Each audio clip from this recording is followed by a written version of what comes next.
There's something strange about warnings. The louder they are, the easier they are to ignore. The smoke alarm in the kitchen, the check engine light, the voice in the back of your mind at 2 a.m. telling you something isn't right. And the Bible. The Bible is full of warnings, 7 of them in particular, that most people walk past their entire lives without ever stopping to read. Not because they're hidden, they're not. They're sitting right there, in plain English, in the same book sitting on millions of nightstands across America. But somehow they get skipped, glossed over, quietly explained away. And here's what's strange. These aren't warnings about the end of the world. They're not about fire and judgment and the things people expect. They're quieter than that, more personal, the kind of warnings that, if you really hear them, make you sit up a little straighter. So tonight, I want to walk you through all 7, slowly, honestly, the way someone would talk to you across a kitchen table, not from a pulpit. Because by the end of this, I think you'll see why most people miss them, and why you probably weren't supposed to. Let me start with something honest. I didn't grow up taking the Bible seriously, not really. I knew the stories, Noah, the Ark, David, and the giant, the kind of things you absorb growing up in America whether you wanted to or not. But I treated them the way most people treat old family photographs. Nice to look at, not particularly relevant to Tuesday afternoon. That changed in my 30s. Not because of a sermon, not because someone handed me a pamphlet. It changed because life got quiet in a way I wasn't expecting, and in that quiet, I started reading the book I had ignored for decades. And what I found wasn't what I'd been told it was. I'd been told the Bible was a book of rules. It isn't. I'd been told it was a book of comfort. That's not quite right either. What it is, what I slowly began to realize it is a book of warnings written by people who saw things most of us never have to see. Empires falling, families breaking, civilizations forgetting who they were. And in the middle of all of that, these strange, calm, almost surgical observations about how human beings actually work. 7 of those observations stopped me cold. And the first one is the one I think you already know, even if you've never read a verse in your life. It comes from a single line in the book of Proverbs, just one line, and it goes like this: "Pride goes before destruction, and a haughty spirit before a fall." Now, you've heard that before. Maybe in a movie, maybe from a grandparent. It's one of those phrases that has leaked out of the Bible and into ordinary speech, the way certain songs become part of the air. But here's what most people miss. The warning isn't really about pride the way we think of it. It's not about somebody bragging at a dinner party. It's not about being a little too confident in a job interview. The Hebrew word being used there, it's deeper than that. It points to something more like self-deception, the slow, almost invisible process of starting to believe you don't need anyone. Not God, not your friends, not the people who used to tell you the truth even when you didn't want to hear it. That's the warning. And the reason most people ignore it is because by the time it applies to you, you can't see it anymore. That's the trap. Pride, the real kind, doesn't feel like pride from the inside. It feels like clarity. It feels like finally figuring things out. It feels like you've outgrown the people who used to know you. And then one day, something falls.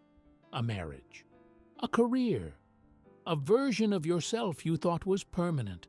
And only then, sitting in the wreckage, do you look back and realize the warning had been blinking the whole time. That's the first one. The second warning is older than the first. It goes all the way back to the very beginning, to the first few pages of Genesis, and it's so subtle that almost nobody catches it. It's not the warning about the fruit. Everyone knows that one. It's the warning that comes right after. After Adam eats, after everything falls apart, God asks him a question. And the question is not, "What did you do?" The question is, "Where are you? Where are you?" Think about that for a second. The first recorded question in the entire Bible. And it's not an accusation. It's a location check. A father in the cool of the evening walking through a garden, asking a son where he's hiding. And that question, I think, is one of the quietest warnings in the entire book. Because it's still being asked. It's being asked of every single person listening to me right now. Where are you? Not where you say you are, not where your resume says you are, not where the photos on your phone make it look like you are, but where are you actually today, in the part of yourself nobody else gets to see? Most people don't ignore this warning because they disagree with it. They ignore it because they're afraid to answer it. Because the honest answer for a lot of us is, I don't know. I've been moving so fast for so long, I genuinely don't know where I am anymore. And that's exactly the place the warning was written for. The third warning is one I almost missed. It's tucked into the book of Ecclesiastes, written by a man who, by every measurable standard, had won at life. He had the wealth. He had the power. He had the wisdom people traveled from other countries to come and sit at the feet of.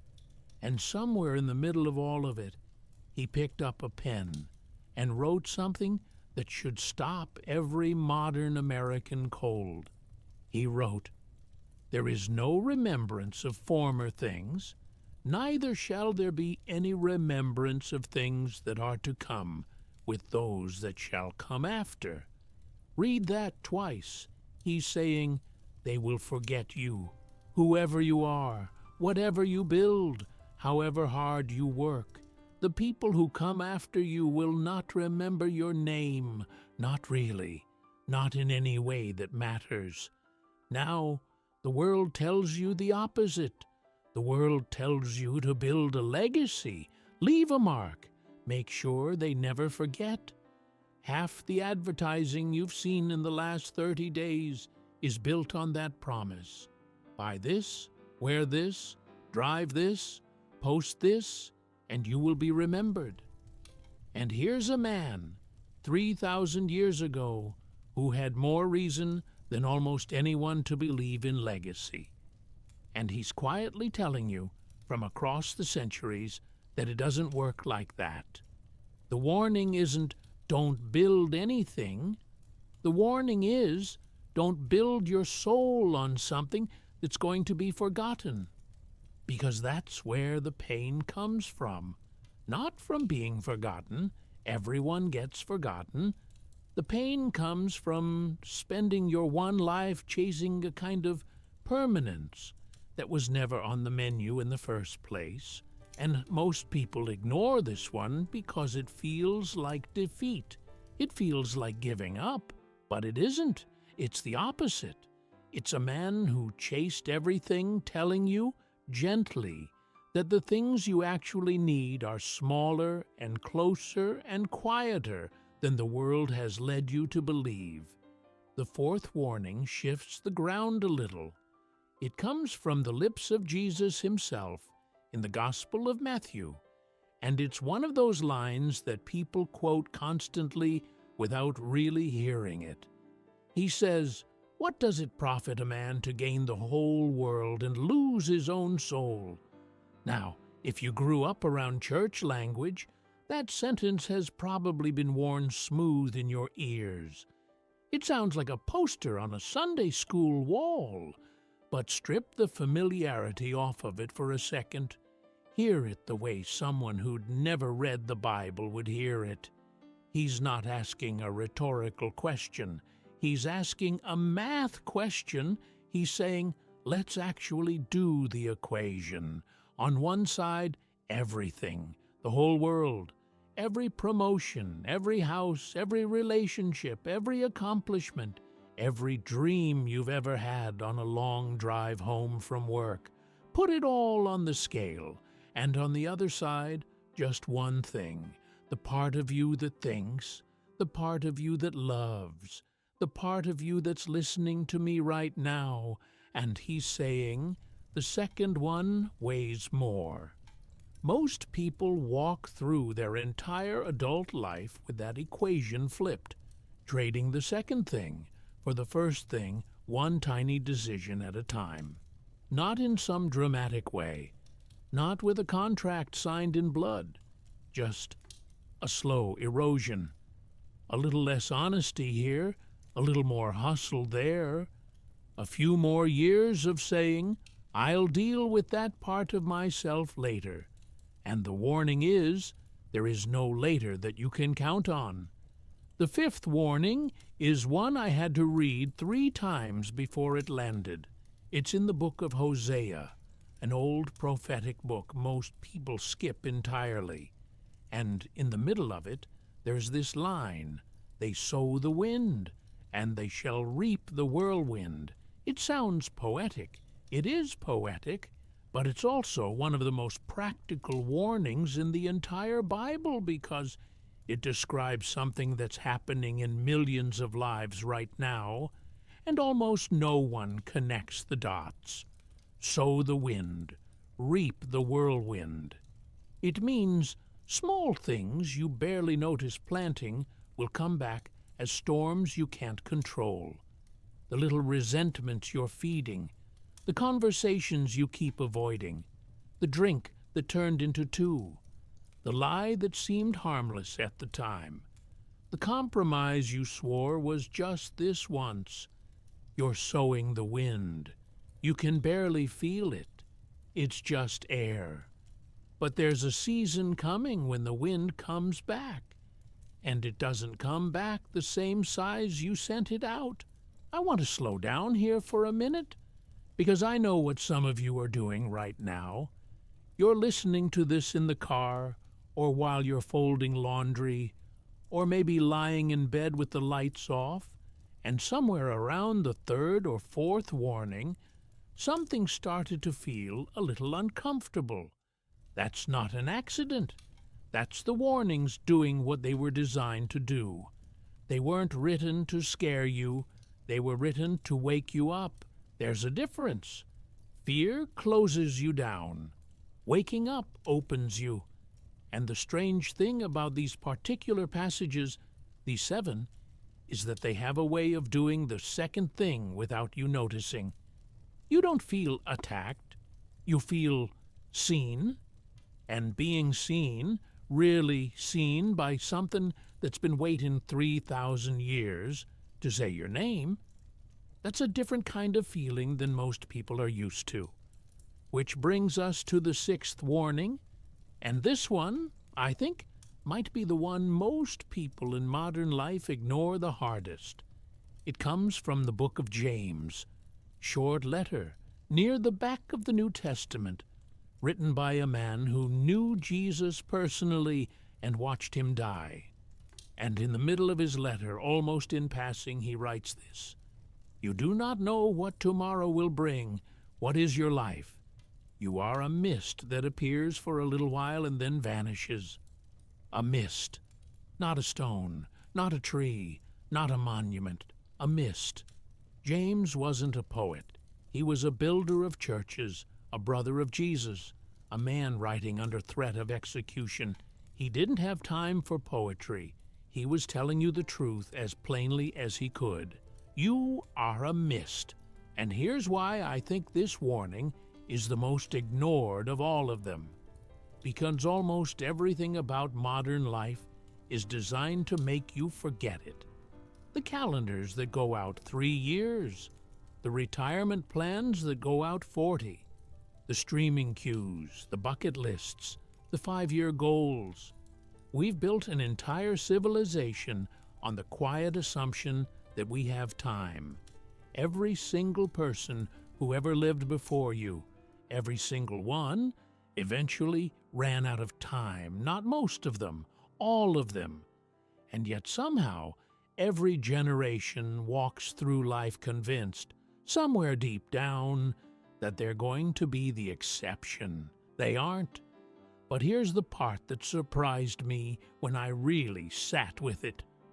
The warning isn't depressing, it's clarifying.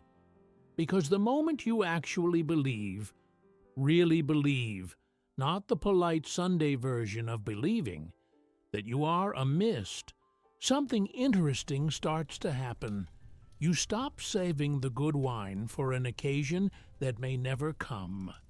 You stop putting off the phone call to your father.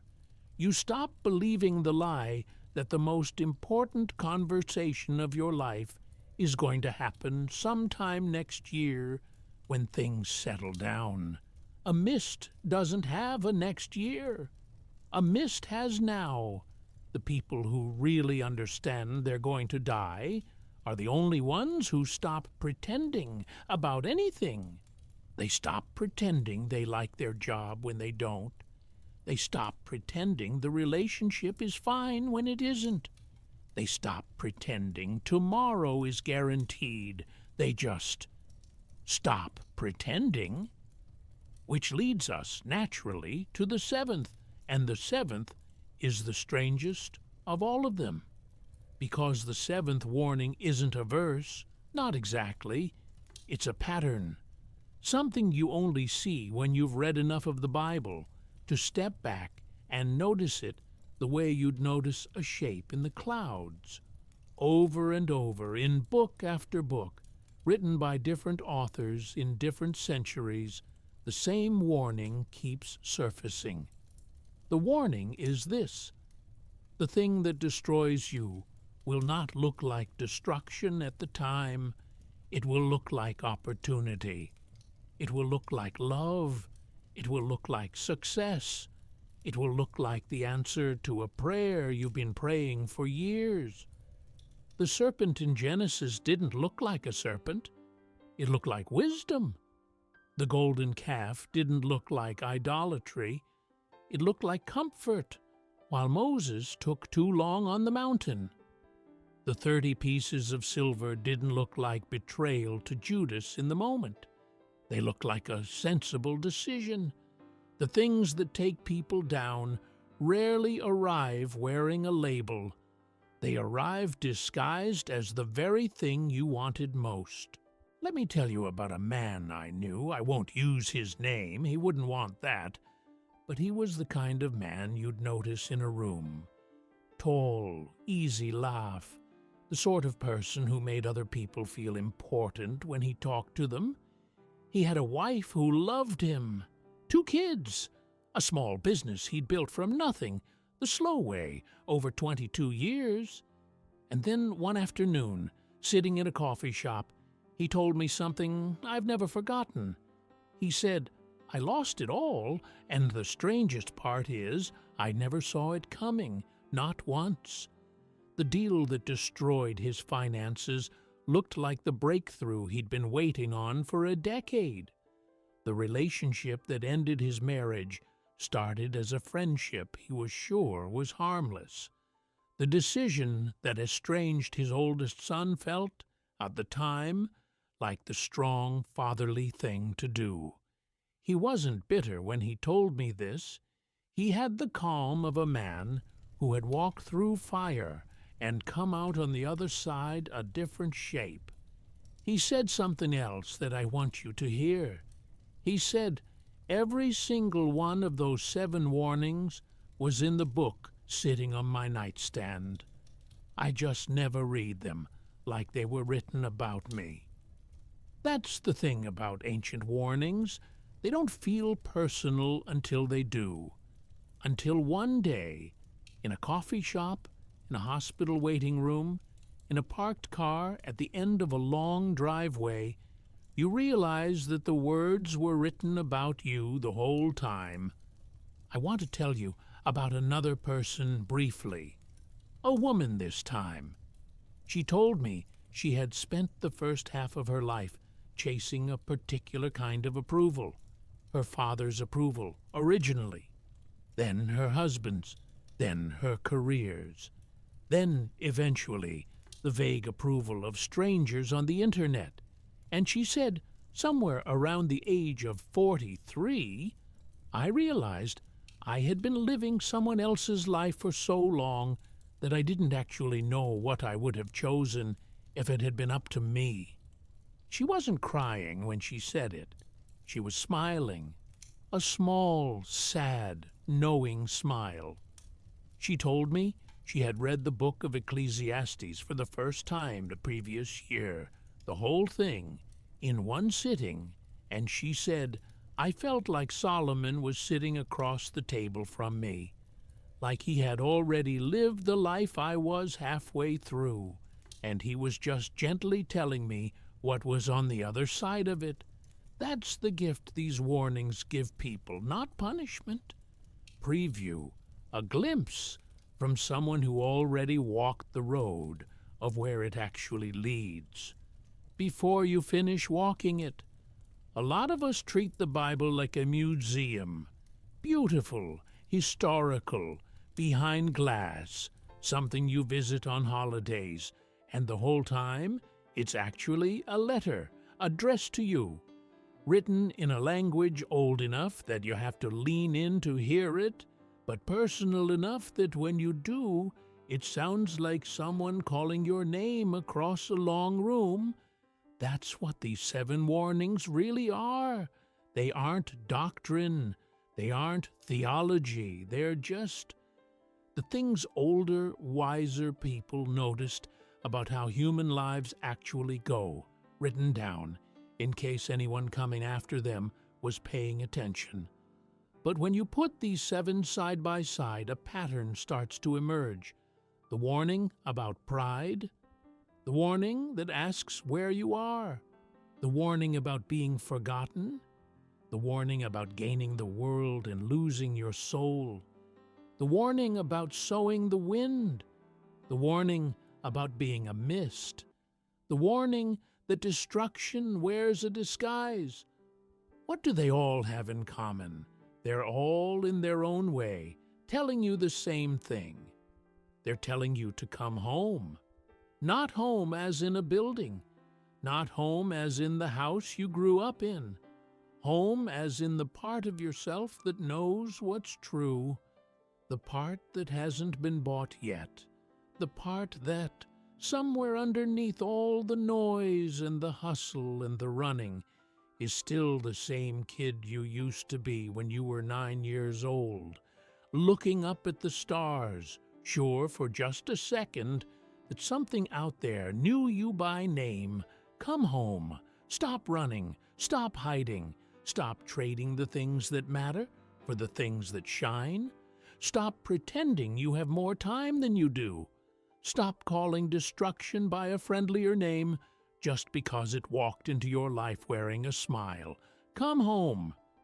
The Bible doesn't say, come home once and then move on. It says it over and over and over, in stories, in poems, in letters, in the voice of a father walking through a garden at dusk, in the voice of a son standing at the door of a house he left a long time ago. It is, when you really read it, the longest invitation home that has ever been written. And the 7 warnings are just the doorbells. Now, I want to ask you something honest.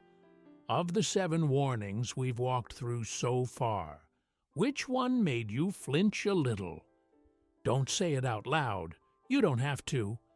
Just notice it. Because in my experience, the one that bothers you the most is usually the one written for you. You read the same passage as 10 other people, and one line jumps off the page at you while the others read straight past it. That line, that's not random. That's the doorbell ringing at your door. I had mine. I'll tell you which one. It was the third, the one from Ecclesiastes, about being forgotten, because for most of my adult life I had built quietly, in the back of my mind, a kind of monument. Not a real one, a monument made out of plans, things I was going to do, people I was going to impress, the version of me that was going to exist 5 years from now, 10 years from now, and reading that line, that there is no remembrance of former things, felt like watching the monument crumble in slow motion. I'll be honest with you, the first feeling wasn't peace. The first feeling was grief. The kind you feel when something you'd been counting on, without even realizing you were counting on it, gets pulled out from under you. But here's what I didn't expect. Underneath the grief, there was something else. There was relief. Because I hadn't realized until that moment how heavy that monument had been, how much energy I'd spent maintaining it, how many hours of how many days had been quietly devoted to building something that, if Ecclesiastes was telling the truth, was never going to last anyway. Imagine carrying a stone every day of your life on your shoulders, a stone you didn't even know you were carrying, a stone you assumed was just part of who you were. And then one day, someone gently, patiently taps you on the shoulder and says, "You can put that down. You were never supposed to be carrying that. That's what these warnings do when you let them. They show you the stones." And that, I think, is the secret nobody tells you about these warnings. They feel like losses they aren't. They're rescues. Every single one of these 7 warnings, when you finally let it land, is taking something away from you that was already killing you.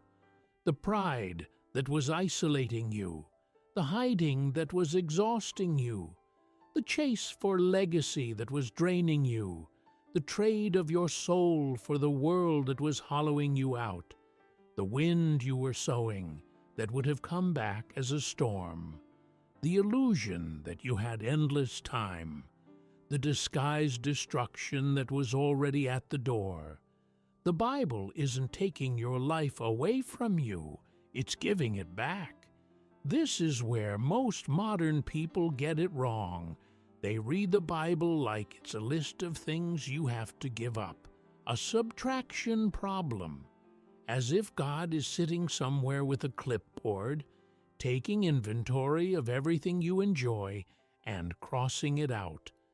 That isn't what's happening. What's happening, if you read it slowly enough, is the opposite. It's a long, patient, sometimes painful process of someone removing the things that were never really yours, so the things that actually are can finally have room to grow. Think about what a good doctor does. A good doctor doesn't tell you bad news because they enjoy it. A good doctor tells you the truth because they want you to live. A bad doctor tells you what you want to hear and watches you walk out the door carrying something that's going to take you down a year from now. That's what the Bible is doing in these 7 warnings. It's a good doctor. Every one of these 7 warnings was written by someone who had walked through a fire. Solomon, who wrote about being forgotten, had built temples and lost his soul. James, who wrote about the mist, was about to be executed. Hosea, who wrote about sowing the wind, had watched his own marriage fall apart in the most public, painful way imaginable. These aren't the warnings of theorists. They're the warnings of survivors. People who had been where you've been. People who had wanted what you've wanted. People who had lost what you're afraid of losing. And then, somehow, came out the other side with something to say. That's why these warnings hit different than advice from a self-help book. A self-help book is written by someone trying to sell you a version of yourself. These were written by people who had nothing left to sell.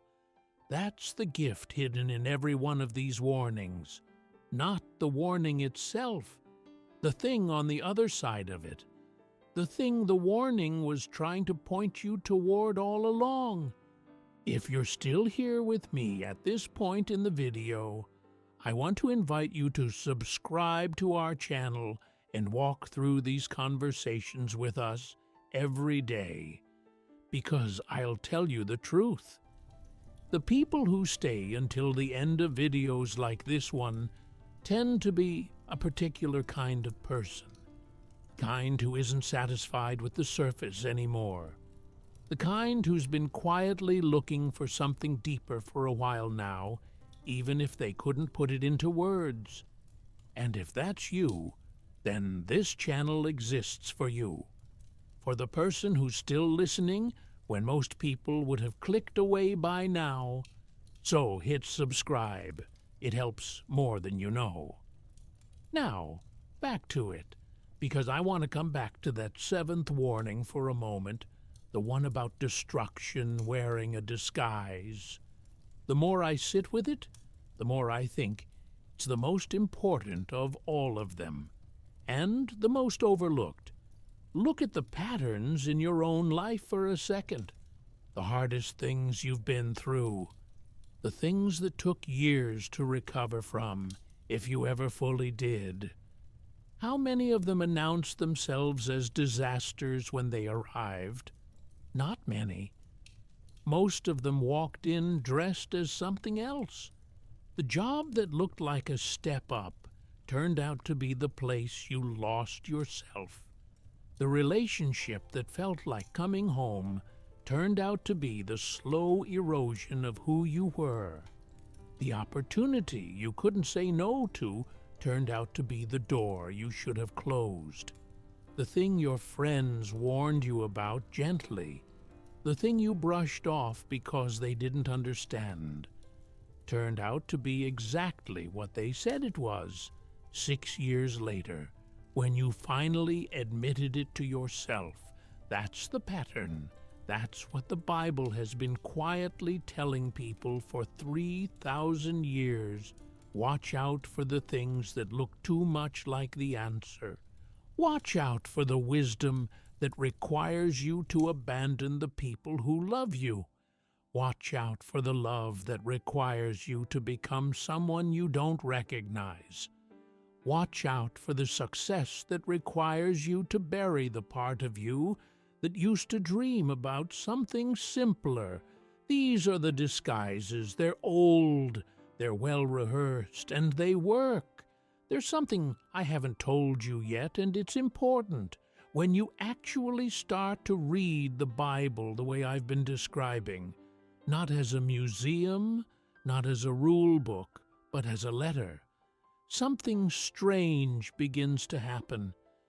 The warnings stop feeling like warnings. They start feeling like a friend.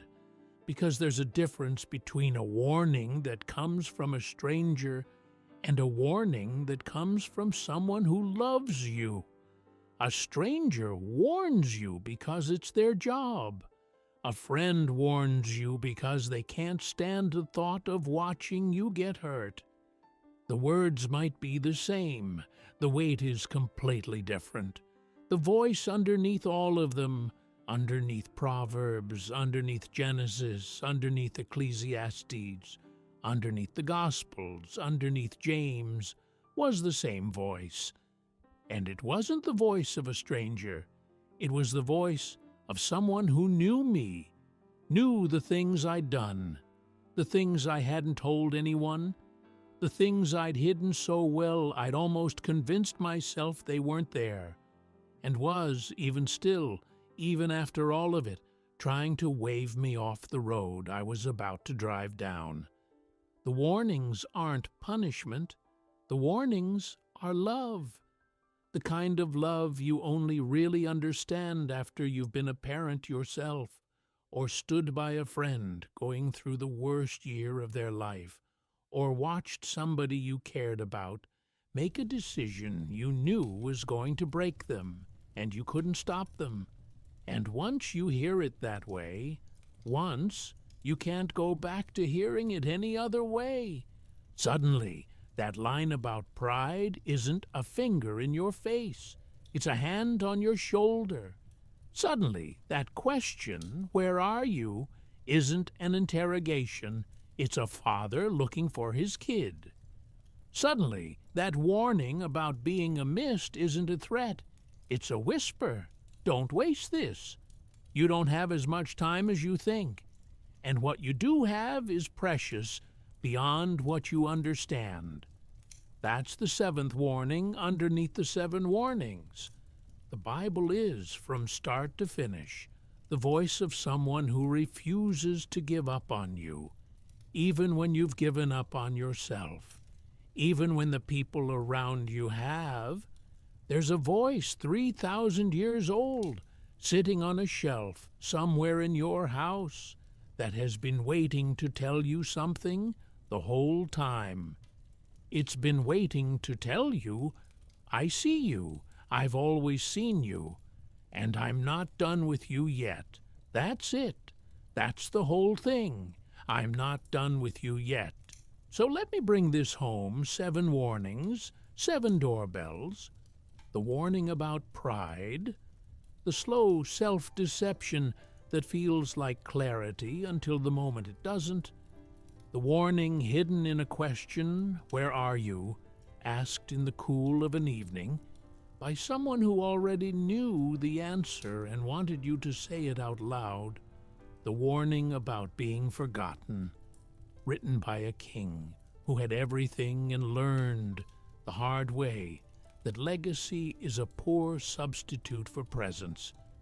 The warning about gaining the world and losing your soul, a math problem most of us are getting wrong, one decision at a time. The warning about the wind, that the small things you're planting in private will come back as weather you can't control. The warning about the mist, that you have less time than the calendar on your phone is letting you believe. And the 7th, that the thing that destroys you will not look like destruction. It will look like the answer to the prayer you've been praying for years. 7 warnings, sitting in a book, waiting. And I want you to do something with what you've heard tonight. Not tomorrow, not next week, tonight. Pick one, just one. The one that flinched in you while I was talking.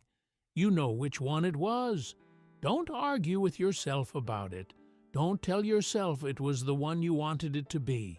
The real one, the one you'd rather not think about. And just sit with it. 5 minutes, 10. No phone, no music, no noise. Ask yourself the question underneath the warning. Where am I, really? What am I sowing? What am I trading? What's disguised as opportunity in my life right now that I haven't been honest about?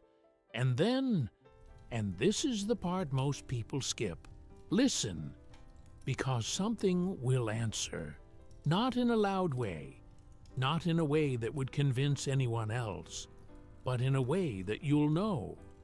The kind of knowing you've spent most of your adult life learning to talk yourself out of. That's the voice that's been there the whole time. That's the voice that's been waiting at the end of every one of these 7 warnings. And it isn't angry with you, it never was. It's just been waiting for you to come back into the room. If this video meant something to you, even a little, do me one small favor. Subscribe to the channel and stay with us. We're walking through more of these every day, slowly, the way they were meant to be walked through. And then share this video with 5 people. Not 50, 5. The 5 people you love most in this world. The 5 people you'd want to be sitting around a kitchen table with at the end of your life. Send it to them. They'll know why you did when they watch it. And finally, leave a comment, a real one, not a polite one. Tell me which of the 7 warnings hit you the hardest and why. I read them. I read every single one. And tell me what you want me to talk about next. The next conversation, the next warning, the next question you've been carrying around for longer than you'd like to admit. Tell me. I'm listening. Because at the end of the day, that's what this whole thing is. A conversation between you and a book, and a voice that has been trying to reach you for a very long time. And tonight, just for a little while, you stopped long enough to let it. That's not nothing. That's how it always begins. Good night.